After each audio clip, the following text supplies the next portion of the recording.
네, 저는 지금까지 주로 성경을 권별로 선택해서 차례대로 강해 설교라는 형식으로 말씀을 전했습니다. 예를 들면 지난주 같은 경우에 주일 예배는 계속해서 요한 1서였고 또 수요 예배는 역대상이었고 새벽 기도회는 스바냐를 차례로 설교했습니다. 그런데 작년에 우리 교회가 온 성도들이 함께 성경 통독을 했지요. 올해는 뭘 우리가 강조하지요? 큐티, 경건의 시간을 우리가 강조하고 있는데, 그래서 우리가 지난주에 성도님들이 다 함께 큐티하고 새벽 기도했던 본문 중에서 그 중에 한 본문을 골라서 설교를 하게 되면 여러 가지 유익이 있겠다는 생각이 들었습니다. 매일 묵상하기 때문에 전체적인 문맥이나 역사적인 배경을 잘 아는 가운데 더 깊이 설교할 수 있을 것 같고, 또 설교한 큐티한 본문으로 설교를 하게 되면 또 큐티를 열심히 하게 될 자극이 되지 않을까, 그런 생각이 들었습니다. 그래서 이번 주부터는 주일 설교의 본문을 지난주 큐티 본문, 새벽기도 본문 중에서 선택해서 설교하기로 그렇게 했습니다. 오늘 설교 본문은 조금 전에 읽었던 본문은 지지난주 본문인 데살로니가 전서 4장에 있는 내용입니다. 작년에 대한예수교 장로회, 우리 교단이죠. 우리 교단의 대표적인 한 사람이 상담을 빌미로 교회 권사들과 불미스러운 일을 저질러서 우리 교단은 물론 한국 교회의 얼굴에 똥칠을 했던 그런 사건이 있었습니다. 그런데 이 사람은 워낙 유명한 사람이기 때문에 그런 행동이 크게 화제가 되고 언론에 알려졌습니다. 하지만 일반 사람들의 경우는 겉으로 드러나지도 않고 언론에 알려지지도 않습니다. 실제로는 이 불륜의 문제가 매우 심각한 상황입니다. 오늘은 이 불륜의 문제에 관해서 함께 말씀을 듣고자 합니다. 오늘 본문의 배경은 그리스, 헬라의 데살로니가라고 하는 도시입니다. 당시에 데살로니가가 있던 헬라 그리스는 성적으로 매우 타락한 시대였습니다. 예를 들면 그 당시 그리스의 중심 도시는 고린도라고 할 수 있는데, 고린도는 흔히 사랑의 신이라고 하는 아프로디테라고 하는 신전이 있습니다. 이 신전에는 사제, 즉 우리말로 하면 목회자들이 있는데 전부 다 여성이에요. 사제가 전부 여성이고 한 1000명가량으로 구성되어 있었습니다. 그래서 남자들이 아프로디테 신전에 가서 이 여성 사제들과 성적인 관계를 갖는 것이 종교 예식이었습니다. 그러니까 이 음란한 종교 행위는 그 당시 모든 사람들의 종교 행위였고 그냥 일반적인 보편적인 사회 생활이었습니다. 심지어 동성끼리 관계를 가지거나 짐승들과 관계를 가지기도 했습니다. 당시 유행했던 말 중에 이런 말이 있습니다. 창녀는 향락을 위해, 애인은 육체를 위해, 아내는 자식을 위해. 그럼 아내의 역할이 뭐예요? 그냥 애 낳는 것만, 자녀 낳는 것만 아내의 역할이고, 다른 인생의 즐거움은 창녀나 애인을 통해서 누린다는 이야기입니다. 그 당시에 유행했던 구호라고 합니다. 바울은 이런 환경 속에서 데살로니가의 교회를 개척했습니다. 그리고 교회가 성도들이 시대를 본받지 말고 세상 사람들과 다르게 살아야 된다. 그들과 타협하지 말고 거룩하게 삶으로 하나님을 기쁘시게 해드려야 된다. 이렇게 늘 강조했습니다. 오늘 본문 1절, 2절의 주제가 바로 그렇습니다. 우리가 하나님을 기쁘시게 해드리는 삶을 살아야 된다라고 강조합니다.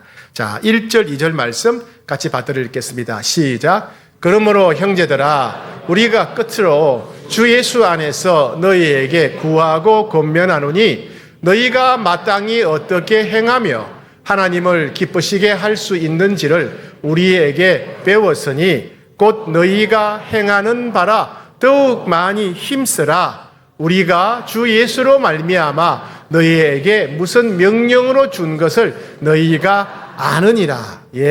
우리가 여러 차례 너희에게 얘기했듯이, 우리가 예수님의 이름으로 명령했듯이 너희는 하나님을 기쁘시게 해드리는 삶을 살아야 된다.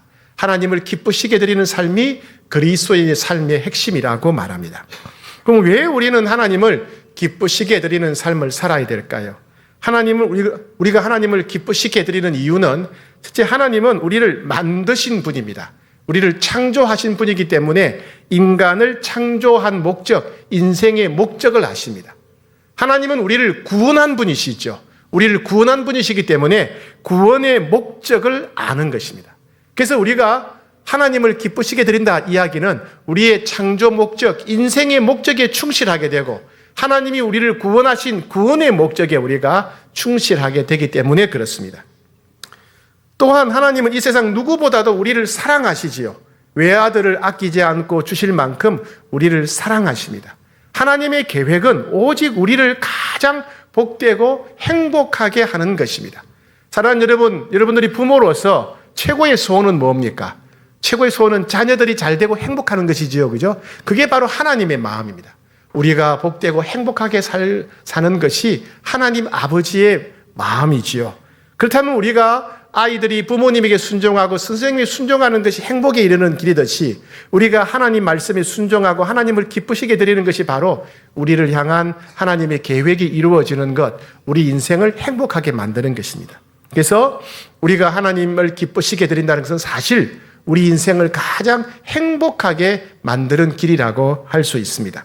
결국 하나님을 기쁘시게 해드린다는 이유는 뭐냐면, 목적이 뭐냐면 결국 하나님이 우리를 만드신 창조 목적을 이루기 위해서, 우리를 구원하신 구원의 목적을 이루기 위해서, 인생의 목적을 이루기 위해서, 우리가 가장 즐겁고 행복한 삶을 살기 위해서 하나님을 기쁘시게 해드려야 된다, 그런 말입니다. 그러면 하나님은 무엇을 기뻐하실까요? 우리가 어떻게 해야, 어떻게 살아야 하나님이 기뻐하실까요? 첫 번째는 거룩함을 지키는 것이다 라고 말씀합니다. 자, 3절, 5절 말씀, 3절 말씀 시작. 하나님의 뜻은 이것이니 너희의 거룩함이라 곧 음란을 버리고, 5절입니다. 하나님을 모르는 이방인과 같이 세욕을 따르지 말고. 예, 하나님을 기쁘시게 드리는 첫 번째 길은 모든 음란과 세욕을 버리고 거룩하게 살아야 된다는 말씀입니다. 음란이라고 하는 것은 부부관계를 벗어난 성적 생활을 말합니다. 부부라고 하는 울타리를 벗어난 모든 성적 행위는 음란입니다. 간음을 행하는 것, 혼전성교하는 것, 혼외정사하는 것, 동성연애, 기타 비정상적인 성행위 전체를 가리키는 말이 음란입니다. 원래 성생활은 하나님이 우리 인류에게 주신 특별한 선물입니다. 하나님이 처음 만드실 때 우리에게 성생활을 주셨어요. 그래서 첫 번째는 생육하고 번성하기 위해서, 자녀를 낳기 위해서 성생활을 하게 됩니다. 그리고 부부간의 친밀함을 위해서 우리에게 성생활을 주셨습니다. 하나님은 우리가 친밀하기를 원하셨고 부부간의 친밀함을 누리도록 하기 위해서 우리를 만드실 때 성생활을 주셨어요. 이 신비로운 성생활은 오직 부부관계 안에서만 허락하신 것입니다. 물고기가 물을 벗어나서는 살 수가 없지요. 성생활도 부부관계를 벗어나서는 안 된다고 하는 것이 하나님이 우리에게 주신 창조 질서입니다. 그래서 우리는 세상 사람들처럼 성적인 욕망을 추구해서는 안 됩니다. 성적인 욕망이 이끄는 대로 마냥 따라가서도 안 됩니다. 우리는 거룩한 삶을 살기 위해서 하나님의 뜻을 잘 헤아려서 순종해야 됩니다. 이것을 현대어 성경에는 이렇게 번역했습니다. 하나님을 알지 못하고 자기 멋대로 행동하는 이방인처럼, 세상 사람들처럼 더러운 욕정에 빠져서는 안 됩니다. 세상 사람들처럼 더러운 욕정에 빠지지 않고 거룩하게 사는 것, 이것이 하나님을 기쁘시게 드리는 것입니다. 자, 하나님이 기뻐하시는 뜻 두 번째는 뭐냐면요, 배우자를 존귀하게, 거룩하고 존귀하게 대하는 것입니다. 자, 4절 말씀입니다. 4절 시작. 각각 거룩함과 존귀함으로 자기의 아내 대할 줄을 알고. 네, 배우자를, 남편과 아내를 거룩하게 여겨라, 존귀하게 여기라는 말씀입니다. 우리가 배우자를 거룩하게 여기고 존귀하게 여길 때 하나님이 기뻐하시고 우리가 행복해진다는 말씀입니다. 배우자는 하나님이 주신 최고의 선물입니다. 나를 가장 잘 아시는 하나님께서 내게 최고의 것을 허락하신 것이 배우자입니다.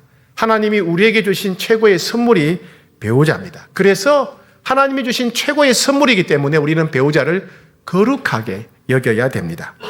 또한 우리는 함께 예수님의 몸된 지체입니다. 거룩하신 예수님의 지체로서 우리는 서로를 거룩하고 소중하게 여겨야 됩니다. 또한 우리는 배우자를 존귀하게 여겨야 됩니다. 여러분, 평생 누구보다도 오랫동안 가장 가까이, 가장 친밀하게 살아갈 사람들은 배우자입니다. 그 배우자는 동반자라고 하지요. 평생 함께 살아갈 사람이니까 우리는 존귀하게 여겨야 됩니다. 제가 이번에 이제 딸을 시집 보내다 보니까 이제 언젠가는 둘 다 가겠죠, 그죠? 그럼 집에 누가 남겠어요? 아내하고 둘밖에 없는 거예요. 아이고, 결국 우리밖에 없는 거구나. 우리를 서로 먼저 챙겨야 되겠다. 예, 아들, 딸보다도 우리를 먼저 챙겨야 되는구나. 왜? 우리는 평생 함께 할 사람들이니까. 그죠? 그래서 배우자가 존귀합니다. 존귀해요. 또 성적 교제를 나눌 수 있는 유일한 사람이 배우자입니다. 배우자를 존귀하게 여겨야 됩니다. 또 하나님 나라를 위해서 일할 수 있는 영적 여정의 동력자지요. 그래서 우리는 배우자를 존귀하게 여겨야 됩니다. 그래서 오늘 이 말씀처럼 우리는 배우자를 거룩하게 여기고 존귀하게 여겨야 됩니다. 남편과 아내는 서로를 그렇게 거룩하게 여기고 존귀하게 여겨야 됩니다. 그런데 만약에 배우자를 거룩하게 여기지 않거나 존귀하게 여기지 않으면 어떻게 될까요? 배우자를 식모처럼 대하거나 남편을 머슴처럼 대한다면 어떤 일이 벌어질까요? 베드로후서 3장 7절 말씀입니다. 시작. 남편 된 자들아, 이와 같이 지식을 따라 너희 아내와 동거하고, 저는 더 연약한 그릇이요 또 생명의 은혜를 유업으로 함께 받을 자로 알아 귀히 여기라. 이는 너희 기도가 막히지 아니하게 하려 함이라. 여기 기도는 목에 있는 기도가 아니에요. 우리가 예수님 이름을 하는 기도, 그 기도를 말합니다. 주님은 성경 곳곳에서 우리가 기도하면 응답하시겠다고 약속하셨어요. 그죠? 예. 너희가 내 안에 거하고 내 말이 너희 안에 거하면 무엇이든지 원하는 대로 구하라. 무엇이든지 원하는 대로 구하라. 그러면 이루리라. 너는 내게 부르짖으라. 내가 너에게 응답하겠다. 네가 알지 못하는 크고 엄밀한 일을 내가 주겠다. 성경 곳곳에서 우리가 기도하면 응답하시겠다고 약속하셨어요. 그런데 아내를 존귀하게 거룩하게 여기지 않는 남편에게는 기도 응답하지 않으시겠다는 겁니다. 남편을 거룩하고 존귀하게 여기지 않는 아내에게는 하나님이 그 기도에 응답하지 않으시겠다는 말씀입니다. 너희 기도가 막히지 아니하게 하려 함이라. 예. 우리가 배우자 간에 배우자가 서로를 향해서 존귀하게 거룩하게 여기지 않는다면 기도 응답을 받을 수 없다. 이건 제 얘기가 아니고 기도 응답하시는 주님의 말씀이에요. 주님의 말씀. 어떤 부부가 있었습니다. 남편은 평생 가족을 위해서 직장 생활을 했고, 아내는 남편과 같은 마음으로 가족을 위해서 가정 생활에 헌신했습니다. 그런데 남편이 모든 일을 은퇴했을 때 갑자기 치매가 찾아왔습니다. 종종 그런 일들이 있죠. 직장 은퇴하고 난 뒤에 오는 그런 일들이 있죠. 네. 기억력이 급속히 감퇴되어서 일상 대화조차 어렵게 되었어요. 나중에는 스스로 밥을 떠먹는 것조차 잊어버리는 거예요. 이걸 못하게 되는 겁니다.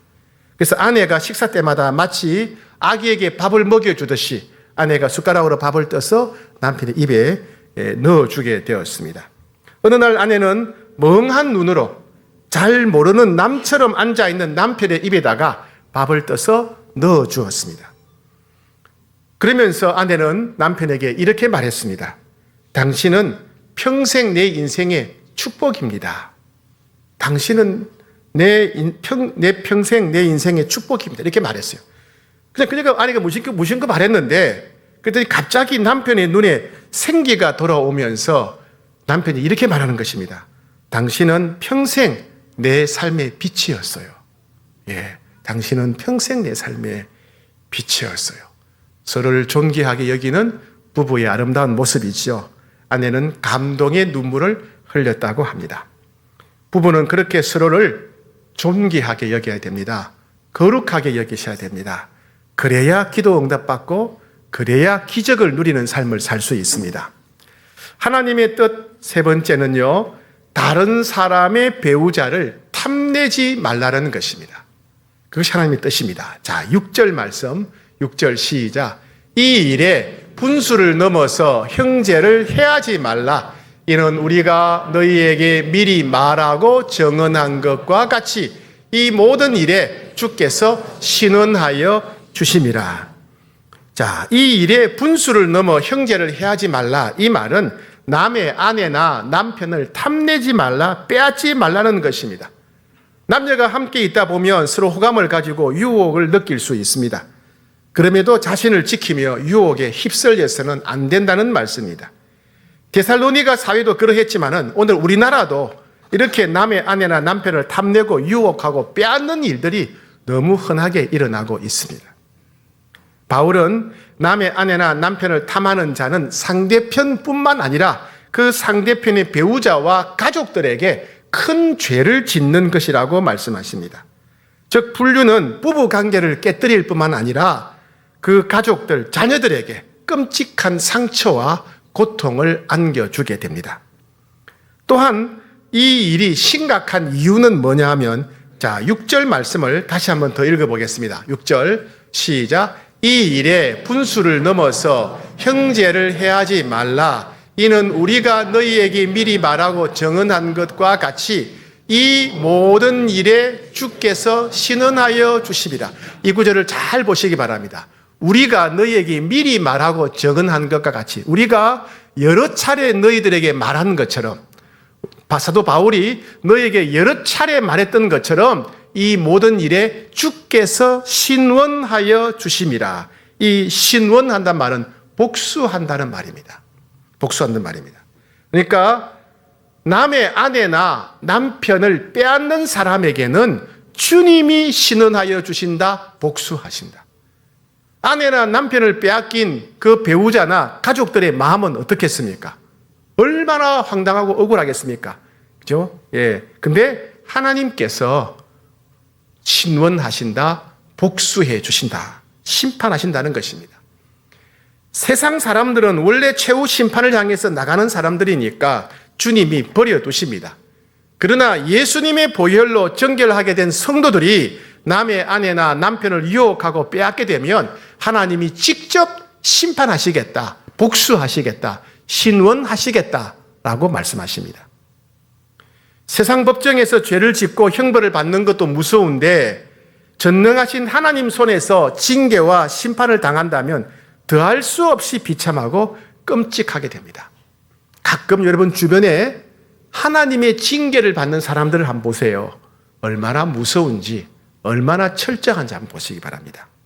다시 말씀드립니다. 여러분, 하나님은 살아계십니다. 하나님은 역사하십니다. 하나님은 거룩하십니다. 예수님의 보혈로 정결하게 된 성도들이 계속 힘써 거룩한 삶 살기를 원하십니다. 그런데 육체의 정욕 때문에 세상 사람들을 본받아서 남의 아내나 남편을 탐내고 유혹하고 빼앗는 사람들은 주님이 직접 심판하십니다. 주님이 직접 복수하신다는 말씀이에요. 상식적으로 생각해 보세요. 여러분, 회초리를 들고 엉덩이를 때리는데 유치원생이 엉덩이를 때린다면 아플까요? 안 아플까요? 뭐 아프기도 하고 안 아프기도 하고 그렇겠죠. 그죠? 간지럽기도 하고 그렇겠죠. 그죠? 그런데 20대 청년이 몽둥이를 들고 엉덩이를 때린다면 어떻게 되겠어요? 좀 아프겠죠. 그죠? 예. 하나님의 심판과 징계는 20대 청년이 때리는 것과 같아요. 예. 세상에서는 적당히 넘어갈지 모르지만은 하나님은 철저히 심판하신다, 징계하신다는 말씀입니다.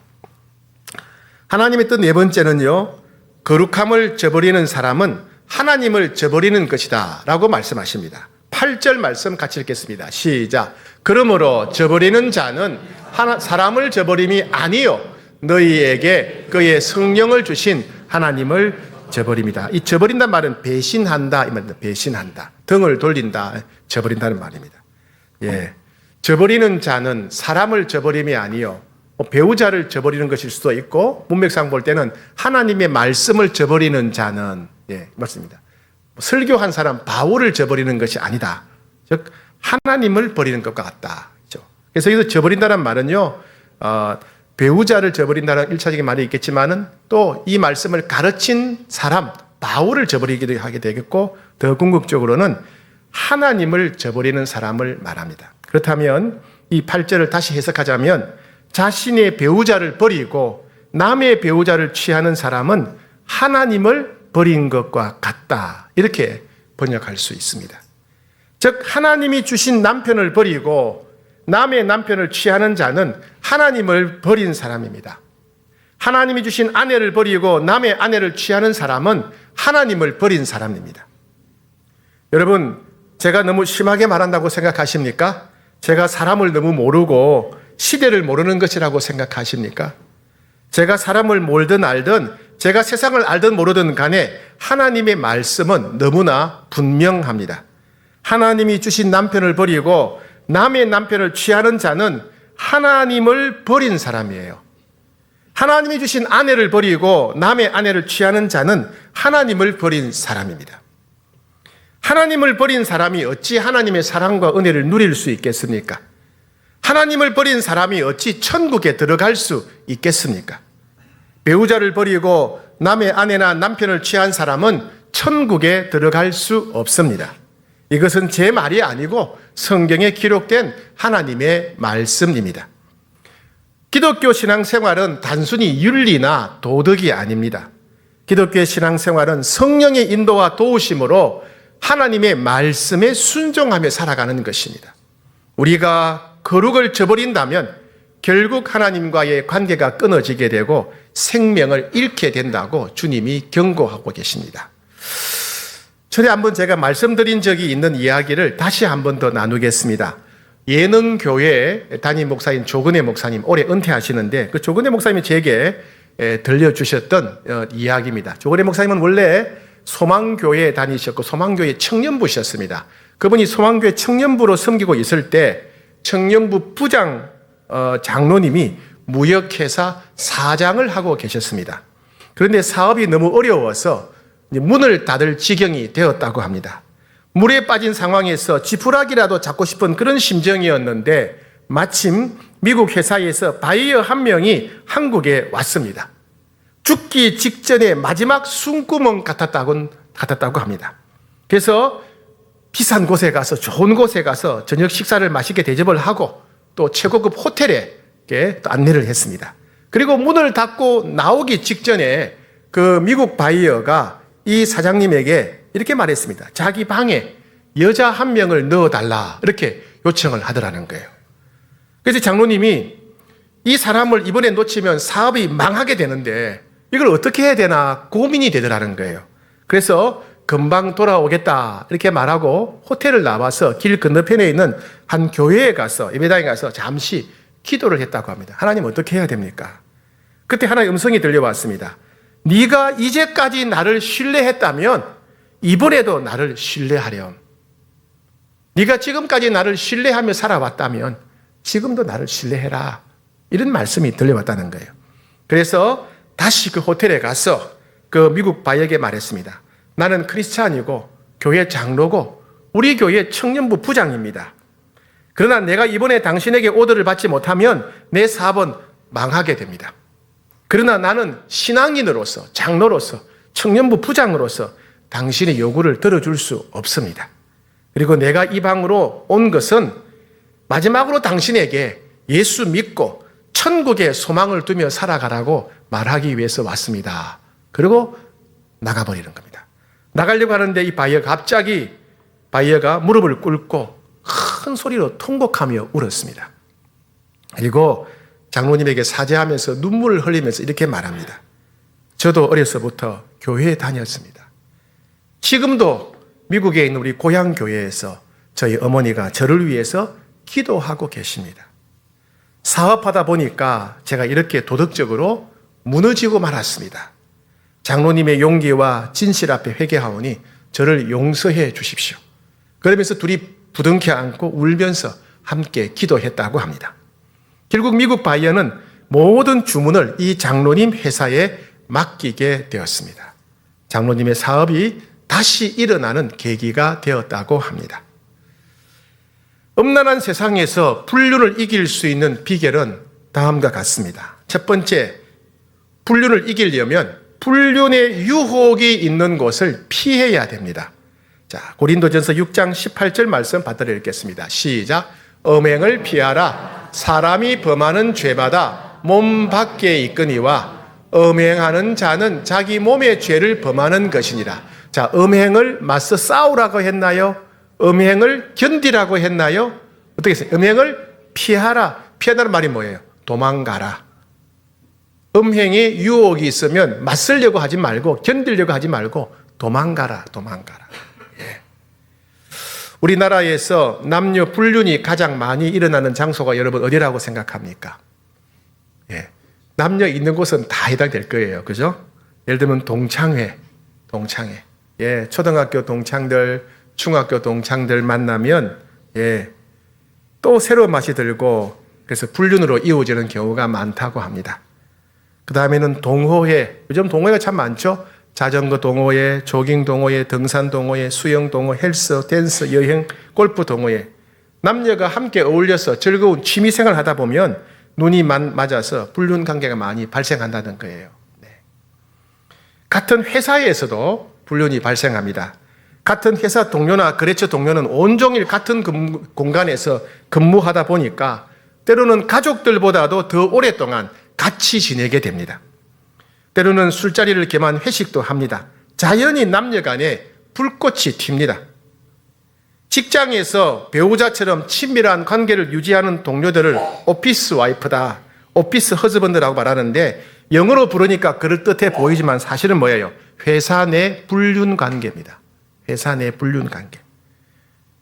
남녀가 함께 술을 마시고 함께 노래방 가고 이러면서 이제 힘들어지는 겁니다.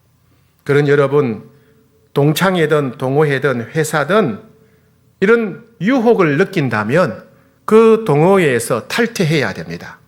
동창회에 나가지 말아야 됩니다.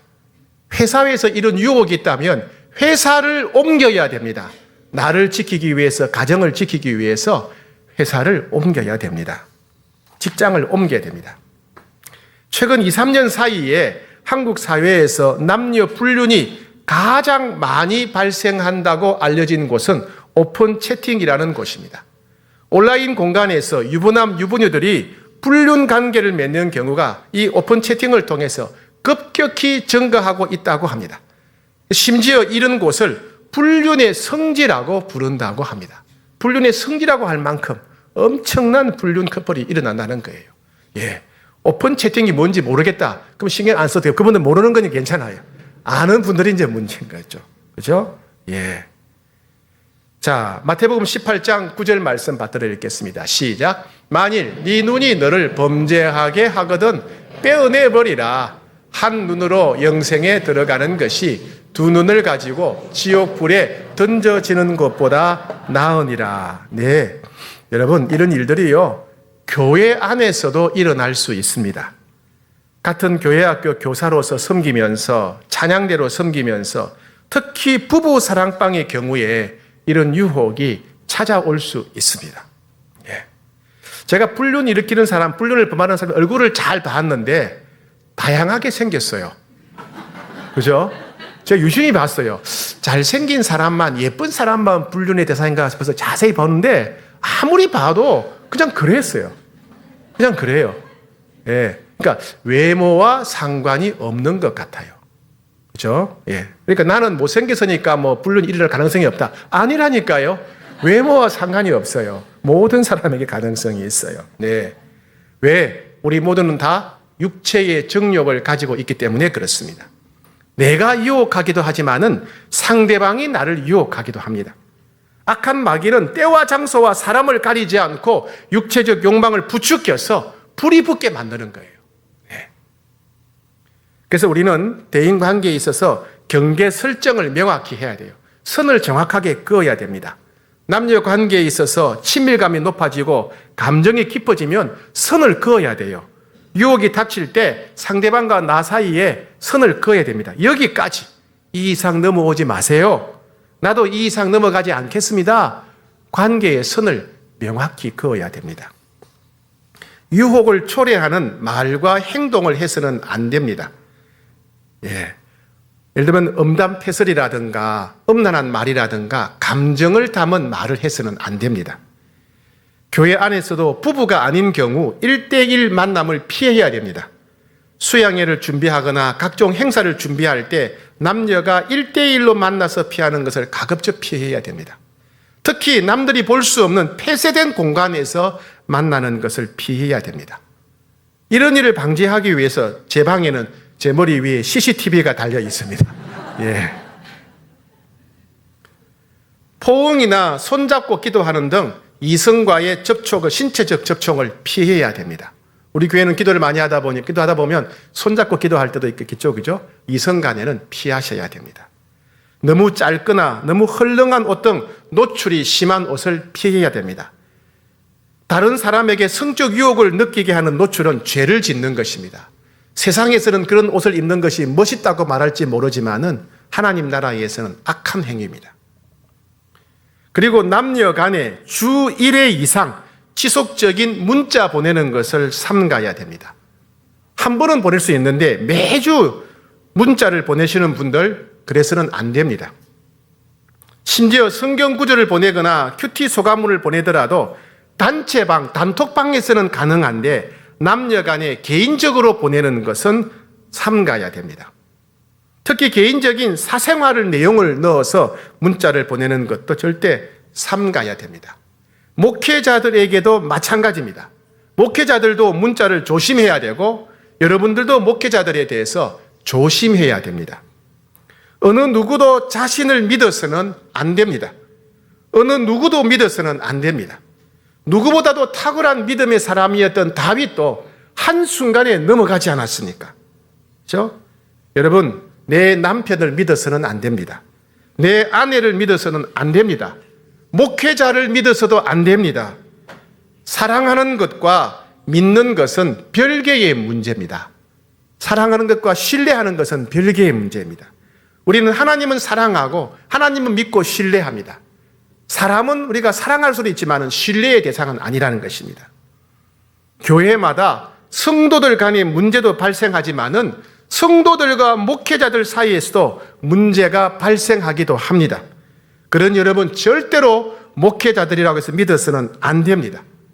목회자들을 사랑하고 존경하는 것과 인격적으로 신뢰하는 것은 별개의 문제입니다. 다시 말씀드립니다. 어느 누구도 자기 자신을 믿어서는 안 됩니다. 어느 누구도 믿어서는 안 됩니다.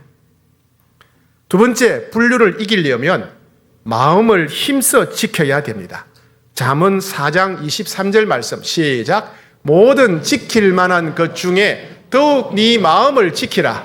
생명의 근원이 이에서 남이니라. 우리가 음란한 행동을 하기 전에 먼저 음란한 생각, 음란한 마음을 품게 된다는 이야기입니다. 음란한 상상을 먼저 한다는 거예요. 그래서 행동을 하기 전에 내 생각, 내 마음을 먼저 다스려야 됩니다. 마태복음 5장 28절에서는 나는 너에게 이르노니 음욕을 품고 여자를 보는 자마다 마음에 이미 간음하였느니라. 내가 마음으로 생각으로 음란한 것이 다가올 때 우리 자신을 다스릴 수 있어야 된다는 것입니다. 마음과 생각을 지키는 것은 날마다 주님을 만나고 주님을 의지하는 길밖에 없습니다. 즉 마음과 생각을 거룩하고 정결하게 지키는 길은 매일매일의 경건 생활로만 가능합니다. 매일 항상 하나님 말씀 앞에 무릎을 꿇어야 됩니다. 매일 항상 하나님 말씀에 귀를 기울여야 됩니다. 매일 항상 말씀을 기준으로 내 자신을 살펴봐야 됩니다. 그리고 날마다 성령님을 의지해야 됩니다. 마음과 생각이 흔들릴 때마다 물에 빠진 사람이 살려달라고 부르짖듯이 성령님께 부르짖어야 됩니다. 하나님의 말씀을 알지만은 행하기가 어려울 때 성령님께 살려달라고 부르짖어야 됩니다. 불륜을 이기려면 셋째, 공동체를 의지해야 됩니다. 전도서 4장 9절 말씀입니다. 시작. 두 사람이 한 사람보다 나음은 그들이 수고함으로 좋은 상을 얻을 것입니다. 혼자 일하는 것보다 둘이 함께 힘을 모을 때 결과가 좋다는 이야기입니다. 신뢰할 수 있는 믿음의 형제들과 솔직하게 마음을 나누고 서로 격려하고 서로를 위해서 기도해야 됩니다. 혼자 싸울 때는 무기력하게 넘어질 수 있고 자칫 잘못하면 습관에 빠질 수가 있어요. 그때 마음을 나누고 함께 격려하고 중보하면 능히 이겨낼 수 있습니다. 특히 사랑방 모임에서는 이런 솔직한 나눔과 뜨거운 기도가 있어야 됩니다. 물론 이런 문제는 동성들끼리 나눠야 되겠죠. 네. 불륜을 이기려면 네 번째입니다. 부부 관계의 친밀함을 위해서 평생 노력해야 됩니다. 모든 사람은 유혹에 넘어갈 수 있습니다. 이 유혹을 이기려면 부부 관계가 친밀한 관계일수록 더 쉽게 이겨낼 수 있습니다. 그래서 부부는 평생 친밀함을 위해서 노력해야 됩니다. 결혼하기 전에 처녀 총각 때뿐만 아니라 신혼 때뿐만 아니라 평생 우리가 하나님 나라 갈 때까지 부부 관계는 함께 즐거움을 누려야 됩니다. 함께 예배드리고 함께 기도하고 함께 섬기고 함께 산책하고 함께 취미 생활을 개발하고 함께 쇼핑하고 함께 대화를 많이 해야 됩니다. 서로의 공감대가 넓어지고 또 함께 관심사가 깊어질수록 감정의 깊이가 더 깊어지게 마련입니다.